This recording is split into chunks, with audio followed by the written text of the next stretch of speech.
इस वक्त की बड़ी खबर आपको बता रहे हैं। जम्मू कश्मीर से बड़ी खबर सामने आ रही है। जम्मू के बन तालाब ठठर में पुल गिरा है। मजदूरों पर पुल गिर गया, जिसमें 6 मजदूर दब गए हैं। पुल के नीचे काम कर रहे थे ये सभी मजदूर, जो इसकी चपेट में आ गए हैं। मजदूरों को बचाने की कोशिशें जारी है। नए पुल के लिए काम कर रहे थे ये सभी मजदूर, जो पुल के नीचे ही दब गए हैं। तस्वीरें आपको दिखा रहे हैं। देखिए, जम्मू के बन तालाब ठठर में जो पुल है वो अचानक गिर पड़ा। मजदूरों पर ये पुल गिरा है, जिसमें 6 मजदूर इसके नीचे दब गए हैं। पुल के नीचे काम कर रहे थे। और न्यूज 18 संवाददाता अधिक जानकारी के साथ कोमल सिंह जुड़ गई हैं। कोमल, कैसे हुई ये घटना? देखिए, ये पिछले साल बारिश से एक पुराना पुल जो था वो गिर चुका था। उसके बाद नए पुल का निर्माण कार्य शुरू हुआ था। पुल का निर्माण कार्य करने वाले जो मजदूर थे वो आज वहां पर रोज जिस तरीके से रोज वो अपनी दिहाड़ी लगाने आते थे, काम करने के लिए आते थे, आज भी वो उसी तरह से पुल बनाने आए। अचानक जो पुराना पुल था, क्योंकि नया पुल बनाना और पुराने पुल में थोड़ा सा ही डिस्टेंस था, तो जैसे ही पुराने पुल में जो पुराना मलबा, मिट्टी, पत्थर जो भी थे, वो पुल समेत उन नए पुल पे जब वो काम कर रहे थे, उस निर्माण कार्य के दौरान उनके ऊपर वो पुराना मलबा सारा पुल का गिर गया और जिससे वो पुल के नीचे ही दब गए। देखिए, नीचे भी मलबा था और ऊपर से भी जब पुराना पुल टूट के गिरा, उसका भी जो मलबा था उसी के बीच में दब गए। रेस्क्यू ऑपरेशन चल रहा है और रेस्क्यू ऑपरेशन की जो टीमें हैं लगातार वहां पर पहुंची है, लेकिन अभी भी उन मजदूरों को निकालने में काफी ज्यादा मेहनत मशक्कत की जा रही है। 7 से 8 मजदूरों की संख्या बताई जा रही है और अभी रेस्क्यू ऑपरेशन की टीम वहां पर आई है। एनडीआरएफ, एसडीआरएफ की टीमें मौके स्थल पर पहुंची है। पुलिस प्रशासन भी लगातार उन मजदूरों को निकालने की हर संभव मदद कर रहे हैं। जी कोमल, क्या प्रशासन के लोग जो है वहां पर, रेस्क्यू टीम है, उनसे क्या जानकारी मिल पा रही है? कितना वक्त लग सकता है निकालने में? देखिए, पुलिस प्रशासन से मेरी अभी बात हुई, उन्होंने पुलिस का निर्माण कार्य चल रहा था, खाई से वो उनकी नींव से वो बना रहे थे और ऊपर से जब पुल गिरा तो वो एक खाई में ही वो दब गए। तो ऐसे में क्या है कि वो जो नींव ऑलरेडी वो जमीन में नींव खोद रहे थे, पुल के पिलर्स का काम चल रहा था। तो आप तस्वीरों में देखिए वो जो गहराई है, जिस तरीके से खुदाई का काम चल रहा था, वो ऑलरेडी एक गहरे खड्डे में खुदाई का काम कर रहे थे और ऊपर से भी मलबा और पुल नीचे आ जाता है। तो ऐसे में आप समझिए कि कितना समय लग सकता है और शाम भी होने वाली है। तो उम्मीद यही है कि शाम ढलने से पहले उन मजदूरों को समय रहते उस मलबे के ढेर से, उस खाई से, या फिर जो भी वो कंस्ट्रक्शन वाला एरिया था वहां से निकाला जा सके। क्योंकि आप तस्वीरों में देखिए काफी ज्यादा जेसीबी वहां पे खूब सारा मलबा वहां पर पहुंचाया है जो नए निर्माण के लिए। तो ऐसे में जो पुराना पुल बन रहा था उसका भी मलबा काफी ज्यादा था, क्योंकि बारिश से जब पुल गिरा तो उसका जो गिरने का जो मसाला, मलबा जितना भी था, पत्थर बजरी, वो सब वहीं पे था। वो भी जब ऊपर आके गिर गया तो ऐसे में संभावना जताई जा रही है कि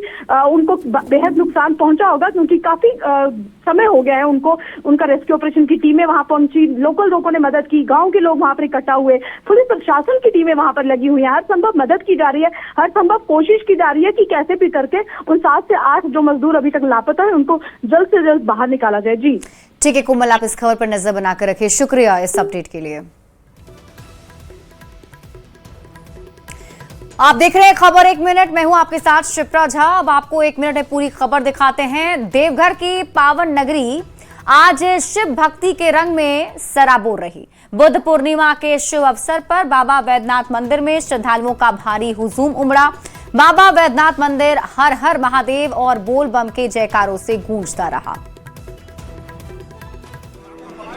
देवघर की पावन नगरी आज शिव भक्ति के रंग में सराबोर है। बुद्ध पूर्णिमा के शुभ अवसर पर 12 ज्योतिर्लिंगों में से एक बाबा वैद्यनाथ मंदिर में श्रद्धालुओं का भारी हुजूम उमड़ पड़ा। सुबह से ही भक्तों की लंबी कतारें बाबा के दर्शन और जलार्पण के लिए बेताब नजर आई। आस्था के इस महापर्व पर सुबह 4:10 पर मंदिर के पट खोले गए। पुजारियों ने षोडशोपचार विधि से बाबा की विशेष पूजा अर्चना की। दूध, दही, घी, मधु और चंदन के साथ साथ बेलपत्री और पुष्प अर्पित कर बाबा का श्रृंगार किया। सरदारी पूजा संपन्न होते ही आम श्रद्धालुओं के लिए द्वार खोल दिए गए। परंपरा के अनुसार भक्तों ने सबसे पहले पवित्र शिव गंगा में आस्था की डुबकी लगाई और फिर लाइन में लगकर मंदिर पहुंचे। भीड़ इतनी थी कि कतारें मानसरोवर क्यू कॉम्प्लेक्स तक पहुंच गई। हर हर महादेव और बोल बम के जयकारों से पूरा मंदिर परिसर गूंजता रहा। प्रशासन की ओर से पेयजल, टेंट और सुरक्षा के पुख्ता इंतजाम किए गए थे। बेतिया में एक अनोखी शादी की तस्वीर सामने आई है, जिसका वीडियो सोशल मीडिया पर वायरल हो रहा है। मूसलाधार बारिश के बीच दूल्हा पूरे टशन में घोड़े पर सवार होकर अपने दुल्हन को विदा कराने पहुंचा। कहते हैं कि जोड़ियां आसमान से बनती है, लेकिन बेतिया में एक ऐसी शादी हुई जिसका गवाह खुद आसमान से बरसता पानी बना। बेतिया के कोतवाली चौक पर जब मूसलाधार बारिश हो रही थी, तभी वहां एक ऐसी अनोखी विदाई देखने को मिली जिसने हर किसी का दिल जीत लिया। तस्वीरें गवाह है कि खुशियों के आगे मौसम भी घुटने टेक देता है। मूसलाधार बारिश के बीच दूल्हा पूरे टशन में घोड़े पर सवार होकर अपनी दुल्हन को विदा कराने पहुंचा। सिर पर छतरी और कानों में बैंड बाजे की धुन। बारिश की बूंदें गिरती रही, लेकिन बारातियों का जोश और दूल्हे का उत्साह जरा भी कम नहीं हुआ। कोतवाली चौक के पास इस नजारे को देखने के लिए लोगों की भारी भीड़ जुट गई। हर कोई इस पल को अपने मोबाइल के कैमरे में कैद करना चाहता था। सोशल मीडिया पर अब ये वीडियो तेजी से वायरल हो रहा है, जिसे लोग जज्बात और परंपरा का एक अनोखा संगम बता रहे हैं। बारिश के शोर के बीच विदाई की रस्में भी पूरी भावुकता के साथ संपन्न हुई। एक तरफ घर वालों की आंखों में आंसू थे, तो दूसरी तरफ पारंपरिक अंदाज में अपनी दुल्हनिया को साथ ले जाने की खुशी। उमस भरी गर्मी के बीच सोनू नाम के एक युवक ने वो कर दिखाया जिसकी चर्चा आज हर तरफ हो रही है। छोटे बच्चे ने बेजुबान पक्षी को पानी पिलाकर उसकी जान बचाई। भीषण गर्मी और आसमान से बरसती आग ने सिर्फ इंसानों को ही नहीं बल्कि बेजुबान पक्षियों को भी बेहाल कर दिया है। शेखपुरा के गरिंडा पहाड़ से एक ऐसी तस्वीर सामने आई है जो आपकी आंखों में नमी और दिल में सुकून भर देगी। ये उमस भरी गर्मी के बीच सोनू नाम के एक युवक ने वो कर दिखाया जिसकी चर्चा आज हर तरफ हो रही है। गरिंडा पहाड़ की ऊंचाई पर सोनू ने एक पक्षी को तेज धूप से व्याकुल देखा। वो प्यास के मारे चहचहा रहा था और उसकी हालत खराब हो रही थी। सोनू ने एक पल की भी देरी किए बिना वो तुरंत पानी लेकर आया और बड़ी ही कोमलता से एक छोटे बच्चे की तरह उस बेजुबान पक्षी को पानी पिलाया। पानी पीते ही पक्षी के शरीर में जैसे नई ऊर्जा आ गई हो। सोनू के इस नेक काम ने न केवल उस नन्ही सी जान को नया जीवन दिया, बल्कि समाज के अंदर संवेदनशीलता की एक बड़ी मिसाल पेश की। इस दृश्य को जिसने भी देखा वो सोनू की सराहना किए बिना नहीं रह सका। गरिंडा पहाड़ के आसपास रहने वाले लोग सोनू की इस दरिया दिली के कायल हो गए। बीती रात एक दवाई की दुकान में भीषण आग लग गई। आग इतनी भीषण थी कि सब कुछ जलकर राख हो गया। हजारीबाग में बीती रात एक दवाई की दुकान में भीषण आग लग गई। दुकान से धुआं और आग की लपटें उठने लगी। बताया जा रहा है कि हजारीबाग शहर के बड़ा बाजार रोड के सरदार चौक में बीती देर रात एक मेडिकल दुकान में शॉर्ट सर्किट हो गया, जिससे दुकान में भीषण आग लग गई। आगजनी में दवाई की दुकान पूरी तरह जलकर राख हो गई। देर रात अचानक दुकान से धुआं और आग की लपटें उठने लगी, जिससे इलाके में अफरा तफरी मच गई। सूचना मिलते ही दुकान के संचालक मौके पर पहुंचे, लेकिन तब तक आग पूरी तरह फैल चुकी थी। घटना की जानकारी मिलते ही फायर ब्रिगेड और पुलिस टीम तुरंत मौके पर पहुंची। दमकल कर्मियों ने कड़ी मशक्कत के बाद आग पर काबू पाया और आसपास की दुकानों को सुरक्षित बचा लिया, जिससे बड़ा हादसा होने से टल गया। इस आगजनी की घटना में दवाइयों का स्टॉक, फर्नीचर और अन्य सामान पूरी तरह जलकर राख हो गए। शुरुआती आकलन के अनुसार करीब 42 लाख रुपए का नुकसान बताया जा रहा है। हालांकि आग लगने का कारण शॉर्ट सर्किट बताया जा रहा है। गुमला में जंगली हाथियों ने फिर से उत्पात मचाया है। हाथियों ने 4 लोगों के घरों को तोड़ा और अंदर रखा खाने पीने का सामान चट कर गए। पीड़ित ग्रामीण वन विभाग से मुआवजे की मांग कर रहे हैं।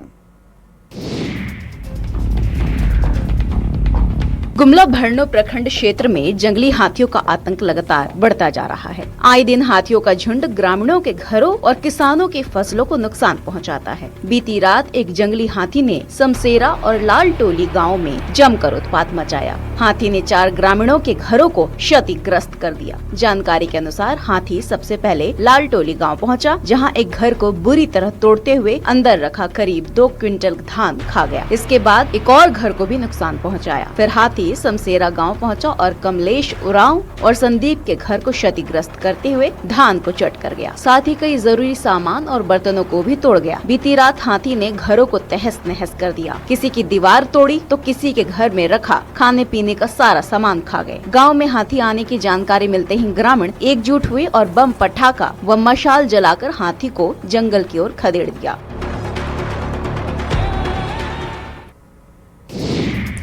दो बच्चों की मां को प्रेमी से छुप कर मिलना भारी पड़ गया। ग्रामीणों ने दोनों को पकड़कर मंदिर में शादी करवाई। अब दोनों का वीडियो सोशल मीडिया पर वायरल है।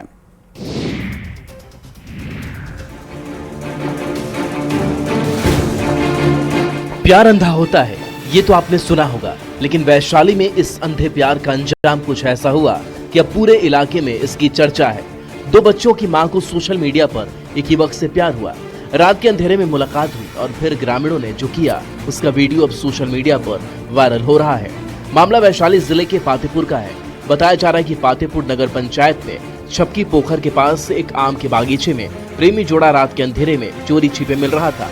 तभी ग्रामीणों की नजर उन पर पड़ गई और दोनों को रंगे हाथ पकड़ लिया गया। फिर गांव की पंचायत बैठी और आनंद फानंद में मंदिर में ही दोनों की शादी करवा दी गई। जानकारी के मुताबिक दो बच्चों की मां खुशी कुमारी का अफेयर परदेसी नाम के युवक से पिछले 1 साल से चल रहा था। दोनों की मुलाकात सोशल मीडिया पर हुई थी, जो धीरे धीरे प्यार में बदल गई। फिलहाल सोशल मीडिया पर ये इंस्टाग्राम वाला इश्क और मंदिर वाली शादी खूब सुर्खियां बटोर रही है। नेशनल हाईवे 19 पर पटना नंबर की कार ने जमकर हंगामा काटा है। कार ने कईयों को टक्कर मारी है। हंगामे के बीच ग्रामीणों ने कार में रखी शराब पर धावा बोल दिया और शराब लूटकर भाग गए। नेशनल हाईवे 19 पर उस वक्त अफरा तफरी मच गई जब बनारस की ओर से आ रही पटना नंबर की एक तेज रफ्तार कार ने जमकर उत्पात मचाया। चश्मदीदों के अनुसार पटना नंबर की इस लग्जरी कार ने सबसे पहले मोहनिया होटल के पास से रिक्शा में जोरदार टक्कर मारी। इस हादसे में रिक्शा चालक का हाथ टूट गया, जिसका उपचार स्थानीय अस्पताल में चल रहा है। हादसे के बाद चालक कार लेकर तेजी से पटना मोड़ की ओर भागा। वहां उसने एक बाइक सवार को कट मार कर गिरा दिया, जिससे वह चोटिल हो गया।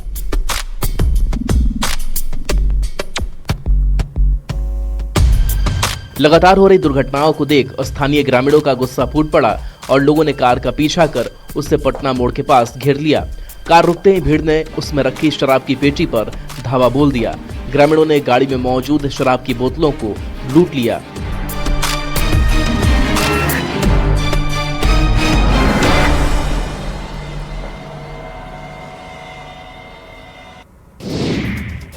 बाइक चोरों को चोरी करना भारी पड़ गया। पहले से ताक लगाए लोगों ने रंगे हाथ चोरों को पकड़ा। चोरों को पकड़कर जमकर उसकी पिटाई कर दी। वैशाली के लालगंज थाना क्षेत्र के लगड़ी पाकड़ सब्जी मंडी में लगातार बाइक चोरी हो रही है। लोग बाइक चोरी से परेशान हैं। लोगों ने चोरों से परेशान होकर चोर के गिरोह को पकड़ने का खुद बीड़ा उठाया है। लोगों ने बाइक चोरों को पकड़ने के लिए जाल बिछाया। जैसे ही चोर आया और बाइक चुराने लगा, वैसे ही पहले से ताक लगाए लोगों ने उन्हें धर दबोचा। चोर को रस्सी से बांधकर जमकर पिटाई कर दी गई। मन भर पीटने के बाद पुलिस के हवाले कर दिया गया। सब्जी मंडी में सब्जी बेचने और खरीदने वाले दूर दराज से लोग आते हैं, जिनकी बाइक अक्सर चोरी हो जाती थी। जैसे ही चोर का गिरोह आया, वैसे ही एक चोर रंगे हाथ पकड़ा गया, लेकिन उसके बाकी साथी मौके से फरार हो गए। सबसे अचंभित करने वाली बात यह है कि चोर कोई मामूली नहीं, बाइक चोरी करने के लिए चोर कार से आते हैं। लगातार हो रही चोरी की घटनाओं से त्रस्त होकर मंडी के दुकानदार और ग्राहक पहले से ही सतर्क थे। लोग संदिग्ध गतिविधियों पर नजर बनाए हुए थे। जैसे ही चोरों ने बाइक का लॉक तोड़ने की कोशिश की, वैसे ही लोगों ने उन पर धावा बोल दिया और एक चोर को दबोच लिया। हालांकि चोर की पहचान हो चुकी है और चोर ने पुलिस के सामने अपना अपराध कबूल भी कर लिया है। शांभवी ने आईसीएसई 12वीं की परीक्षा में 100% अंक हासिल कर पूरे देश में टॉप किया है। जमशेदपुर की मेधावी छात्रा ने 4 विषयों में पूरे मार्क्स हासिल करके प्रदेश का नाम रोशन किया है। कहते हैं अगर इरादे बुलंद हो और मेहनत में ईमानदारी तो आसमान छूना मुश्किल नहीं। कुछ ऐसा ही कर दिखाया है सरायकेला के आदित्यपुर की रहने वाली शांभवी तिवारी ने। शांभवी ने आईसीएसई 12वीं की परीक्षा में 100% अंक हासिल कर पूरे देश में टॉप किया है। जमशेदपुर के सेक्रेड हार्ट कॉन्वेंट स्कूल की छात्रा शांभवी ने बायो साइंस में इतिहास रच दिया। इंग्लिश, फिजिक्स, केमिस्ट्री और बायोलॉजी में शांभवी ने 100 में से 100 अंक प्राप्त किए, जबकि हिंदी में उन्हें 99 अंक मिले। उनकी इस अभूतपूर्व सफलता से स्कूल और परिवार में खुशी है। शांभवी की प्रतिभा का अंदाजा इसी बात से लगाया जा सकता है कि उन्होंने 10वीं में भी 98.8% अंक हासिल किए थे। स्कूल के प्रिंसिपल ने शांभवी को बेहद मेहनती और अनुशासित बताया है। स्कूल का मानना है कि शांभवी की यह जीत आने वाले अन्य छात्रों के लिए प्रेरणा का स्रोत बनेगी। शांभवी के पिता Rakesh Raman all India radio में है और मां निभा सिंह शिक्षिका है। शांभवी अब डॉक्टर बनकर समाज की सेवा करना चाहती है। खास बात यह है कि टॉपर बनने के बावजूद शांभवी पढ़ाई का बोझ नहीं मानती। उन्हें संगीत सुनना और फिल्में देखना भी बेहद पसंद है। कल शाम आए आंधी तूफान से किसानों की फसलें पूरी तरह तबाह हो गई है। साइक्लोन की तरह आए तूफान ने आम, लीची और मक्का के किसानों की कमर तोड़ कर रख दी। वैशाली के किसान सरकार से मुआवजे की मांग कर रहे हैं। भीषण गर्मी के बाद आंधी बारिश से जहां लोगों को राहत मिली, वहीं किसानों के लिए मुसीबत लेकर आई है। साइक्लोन की तरह आए तूफान ने किसानों की कमर तोड़ दी। तेज तूफान से आम, लीची के साथ साथ मक्का की फसल को भी नुकसान हुआ। किसानों ने सरकार से अनुदान देने की गुहार लगाई है। कल देर शाम वैशाली जिले में आई आंधी तूफान और बारिश का व्यापक असर दिखा है। एक तरफ जहां खेतों में तैयार फसलों को भारी नुकसान पहुंचा, कई घरों के छप्पर भी उड़ गए। इतना ही नहीं, मुख्य पथों पर विशाल पेड़ धराशायी हो गए, जिससे कि आवाजाही घंटों बाधित रहा। हालांकि राहत की बात यह है कि इस भयंकर आंधी तूफान में जान माल को कोई क्षति नहीं हुई। आंधी तूफान का असर सिर्फ कुछ क्षेत्रों में नहीं बल्कि पूरे जिले में देखने को मिला, जिस कारण आम, लीची के साथ साथ मक्का की फसल को नुकसान हुआ। किसान बताते हैं कि लाखों रुपए लगाकर खेती की, लेकिन एक ही झटके में सब कुछ बर्बाद हो गया। साइक्लोन की तरह आई आंधी तूफान ने फसल को इस तरीके से बर्बाद किया कि अब कोई चारा नहीं बचा। अतिक्रमण हटाने गई पुलिस और प्रशासनिक टीम पर ग्रामीणों ने जोरदार हमला बोल दिया। लाठी, डंडे और ईंट पत्थरों की बारिश के बीच पुलिस को जान बचाकर भागना पड़ा।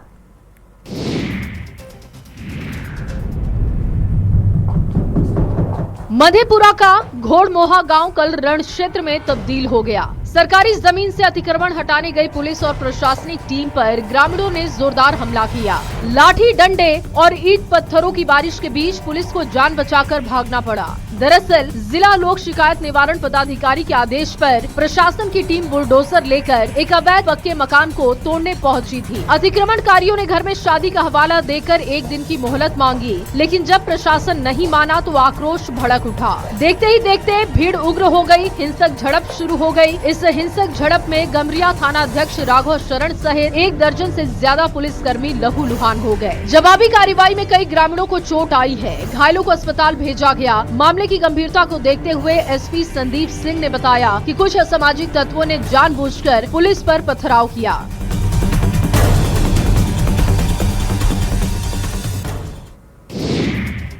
वैशाली से मानवता को शर्मसार करने वाली तस्वीर सामने आई है। इलाज में लापरवाही का आरोप लगाकर भीड़ ने ऐसा तांडव मचाया कि ड्यूटी पर मौजूद 2 महिला डॉक्टरों को अपनी जान बचाने के लिए शौचालय में छिपना पड़ा। वैशाली के महनार स्वास्थ्य केंद्र से एक ऐसी तस्वीर सामने आई है जिसने मानवता को शर्मसार कर दिया। इलाज में लापरवाही का आरोप लगाकर भीड़ ने ऐसा तांडव मचाया कि ड्यूटी पर मौजूद 2 महिला डॉक्टर्स को अपनी जान बचाने के लिए शौचालय में छिपना पड़ा। दरअसल देसरी थाना क्षेत्र के बिलट चौक के पास 2 बाइकों की टक्कर में एक नवविवाहिता की मौत हो गई, जबकि उसका पति गंभीर रूप से घायल था। जब परिजन उसे अस्पताल लेकर पहुंचे तो डॉक्टर्स ने महिला को मृत घोषित किया। बस इसी बात पर भीड़ का गुस्सा फूट पड़ा। आक्रोशित लोगों ने अस्पताल में जमकर बवाल काटा। उपद्रवियों के डर से 2 महिला डॉक्टर करीब 3 घंटे तक अस्पताल के शौचालय में कैद रही। हैरान करने वाली बात ये रही कि डॉक्टर अंदर से पुलिस को फोन करती रही, लेकिन महनार पुलिस समय पर नहीं पहुंची। आखिरकार 3 घंटे के बाद जब महनार वीडियो मौके पर पहुंचे, तब जाकर दोनों डॉक्टर्स को सुरक्षित बाहर निकाला गया। इस घटना ने एक बार फिर से डॉक्टर्स की सुरक्षा पर सवाल खड़े कर दिए हैं। फर्जी सिम कार्ड रैकेट पर पुलिस ने बड़ी कार्रवाई की है। पुलिस ने अवैध धंधा करने वालों की नींद उड़ा दी है। न्यूज 18 की टीम पड़ताल करने पहुंची तो जो दुकानदार पहले खुलेआम सिम बेचते थे, वे अब कैमरे से बचते नजर आ रहे हैं।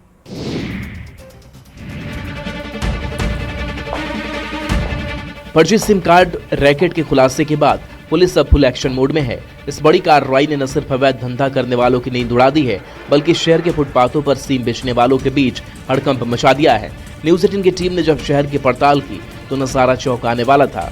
जो दुकानदार पहले खुलेआम सिम बेचते थे, वे अब कैमरे से बचते नजर आ रहे हैं। कई संदिग्ध दुकानदार तो अपनी दुकानें छोड़कर मौके से ही फरार हो गए, जो पुलिस की सख्ती का सीधा असर दिखाता है।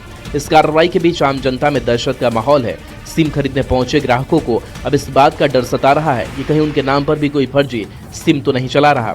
लोगों का कहना है कि ऐसे रैकेट की वजह से निर्दोष लोग मुसीबत में फंस सकते हैं।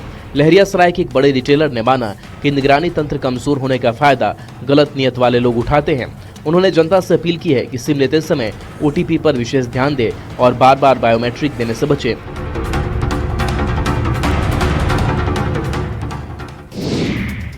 दो 2036 में होने वाले ओलंपिक की तैयारी अभी से शुरू हो गई है। रामगढ़ की लड़कियां जूडो के सभी दांव पेच सीख रही हैं। देश का नाम रोशन करने के लिए लड़कियां एकदम तैयार हैं। साल 2036 में ओलंपिक का आयोजन भारत में होना है, जिसको लेकर रामगढ़ जिले में लड़कियां जूडो की तैयारी कर रही हैं। ओलंपिक में भारत का परचम लहराने और मेडल लाने के लिए रामगढ़ की लड़कियां अभी से तैयारी कर रही हैं। जूडो की तैयारी में लगी लड़कियों ने बताया कि 2036 में भारत में आयोजित हो रहे ओलंपिक की वो अभी से तैयारी कर रही हैं। लड़कियां जूडो के सभी गुण और दांवपेच को सीख रही हैं ताकि आगे चलकर देश के लिए मेडल ला सके। हालांकि इन लड़कियों को बेहतर ढंग से कोचिंग और सभी सुविधाएं भी दी जा रही हैं। बता दें कि जूडो एक आधुनिक जापानी मार्शल आर्ट और ओलंपिक खेल है, जिसमें शारीरिक संतुलन, ताकत और तकनीक का उपयोग करके प्रतिद्वंदी को हराना होता है। इस खेल को साल 1964 में आधिकारिक रूप से ओलंपिक में शामिल किया गया था। विशेष रूप से जापान, फ्रांस और कोरिया में ये लोकप्रिय है, जिसके लिए रामगढ़ की लड़कियां भी अब तैयारी कर रही हैं। बिजनौर में ऑनलाइन ठगी और धमकी के जाल में फंसी एक महिला ने अपनी जिंदगी खत्म कर ली। परिजनों को मामला संदिग्ध समझकर बिना पुलिस को सूचित किए अंतिम संस्कार कर दिया। बिजनौर में ऑनलाइन ठगी और धमकी के जाल में फंसी एक महिला ने अपनी जिंदगी खत्म कर ली। मामला कोतवाली शहर क्षेत्र के गांव फरीदपुर भोगी का है, जहां 28 साल की मोनिका ने 27 अप्रैल की रात अपने घर के एक कमरे में दुपट्टे से फंदा लगाकर आत्महत्या कर ली। शुरुआत में परिजनों को मामला संदिग्ध लगा और बिना पुलिस को सूचना दिए अंतिम संस्कार भी कर दिया गया। लेकिन घटनाक्रम ने उस समय नया मोड़ लिया जब अंतिम संस्कार के दौरान ही मोनिका के मोबाइल पर लगातार कॉल आने लगी। जब फोन उठाया तो वीडियो कॉल पर एक व्यक्ति पुलिस की वर्दी में दिखाई दिया। उसने खुद को क्राइम ब्रांच का अधिकारी बताते हुए मोनिका से बात कराने की मांग की और मना करने पर कार्रवाई करने की धमकी दी। इस घटना के बाद परिजनों ने साइबर अपराध की आशंका जताई। जब कमरे की तलाशी ली गई तो एक डायरी में रखा सुसाइड नोट मिला। इसमें मोनिका ने एक अज्ञात युवक द्वारा लगातार फोन कर परेशान करने और ब्लैकमेल करने और डराने धमकाने की बात लिखी थी। व्हाट्सएप पर 5 अलग-अलग नंबरों से कॉल, मैसेज और ऑडियो रिकॉर्डिंग्स भी मिली। नोएडा के सेक्टर 63 में एक युवती मोबाइल टावर पर जा चढ़ी। युवती को इतनी ऊंचाई पर देख लोगों की सांसें अटक गईं। कड़ी मशक्कत के बाद लड़की को नीचे उतारा गया। नोएडा के सेक्टर 63 में उस वक्त हड़कंप मच गया जब एक युवती हाई वोल्टेज ड्रामे के बीच अचानक मोबाइल टावर के शिखर पर जा चढ़ी।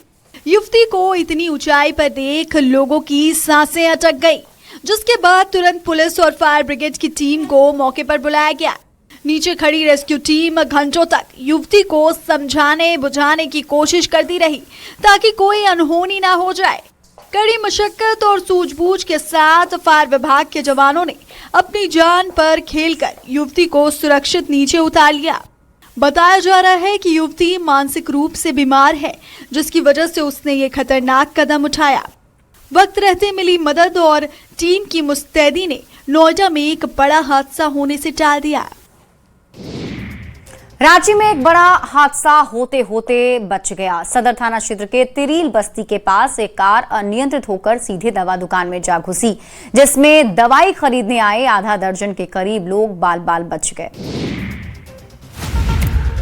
सड़क किनारे दुकान में लगे सीसीटीवी कैमरे में कैद हादसे की ये डरावनी तस्वीरें रांची की है, जहां बड़ा हादसा होते होते टल गया। सदर थाना क्षेत्र के तिरिल बस्ती के पास एक कार अनियंत्रित होकर के सीधे दवा दुकान में जा घुसी, जिसमें दवाई खरीदने आए आधा दर्जन से ज्यादा लोग बाल बाल बच गए और इस हैरत अंगेज की पूरी वारदात सीसीटीवी कैमरे में कैद हो गई। सीसीटीवी से साफ पता चल रहा है कि हादसा कितना भयावह हो सकता था। बता दें कि सदर थाना क्षेत्र के तिरिल के पास स्थित पटेल मेडिकल हॉल में बुधवार की शाम एक युवती सहित कुछ लोग दवाई खरीदने में व्यस्त थे। उसी दौरान दवा खरीद करके वापस लौट रही महिला भागते हुए पीछे लौटी और उसके पीछे एक कार अनियंत्रित होकर सीधे दवा दुकान के पास टकरा गई। इस हादसे में महिला बाल बाल बच गई। वहीं कई लोग दवा दुकान के अंदर कूदकर अपनी जान बचाई। मात्र कुछ सेकंड के अंदर ये हादसा हुआ, लेकिन गनीमत रही कि किसी की जान का नुकसान नहीं हुआ। जानकारी के मुताबिक इस हादसे में कार चालक को हल्की चोट आई है।